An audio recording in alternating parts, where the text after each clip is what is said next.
വാണിയംകുളത്ത് തെരുവുനായ ആക്രമണം. വീട്ടിൽ വളർത്തുന്ന ആടിനെ കടിച്ചുകൊന്നു. വാണിയംകുളം നോർത്ത് റോഡ് കല്ലിങ്കൽ അബൂ താഹിറിന്റെ വീട്ടിൽ വളർത്തിയിരുന്ന ആടുകളെയാണ് തെരുവുനായ ആക്രമിച്ചത്. 3 ആട്ടിൻകുട്ടികളെയാണ് ഗുരുതരമായി കടിച്ചു പരിക്കേൽപ്പിച്ചത്. സംഭവത്തിൽ ഒരു ആട്ടിൻകുട്ടിയുടെ കുടൽ പുറത്തുവന്ന അവസ്ഥയാണ്. ചൊവ്വാഴ്ച പുലർച്ചെ 2 മണിയോടെ കൂട് പൊളിച്ചായിരുന്നു ആക്രമണം. കൂട്ടത്തോടെ എത്തി തെരുവുനായ്ക്കൾ ആക്രമിക്കുകയായിരുന്നു. 10-ലധികം തെരുവുനായ്ക്കൾ ഉണ്ടായിരുന്നു എന്നാണ് വീട്ടുകാർ പറയുന്നത്. 3 ആടും 3 കുട്ടികളും ഉള്ളത്. അപ്പോൾ രാത്രി 2-2:30 കൂടിയിട്ട് ആണ് ഈ കൂട് പൊളിച്ചിട്ട് ഉള്ളിൽ കയറിയിട്ട് ആടിനെ കടിച്ചത്. അതിലൊരാട് ചാവും ചെയ്തു. ഒരു കുട്ട കുടല് പുറത്ത് വന്നിരിക്കുന്നു. 2 കുട്ടികൾക്ക് നല്ല പരിക്കുണ്ട്. വലിയ ആടിനും കടി കിട്ടിയിരുന്നു. അപ്പം അങ്ങനെയൊക്കെയാണ്. എത്ര നായ്ക്കൾ ഉണ്ടാവും? അതൊരു 10-15 മേലുണ്ടാവും.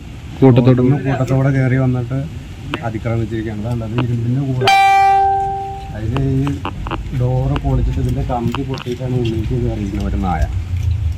അതിൽ ആട് പുറത്ത് ചാടിയപ്പോൾ ബാക്കി നായക്കൾ ആക്രമിച്ചിരിക്കുകയാണ്. അതാണ് ഇത് ശാപം കാരണം.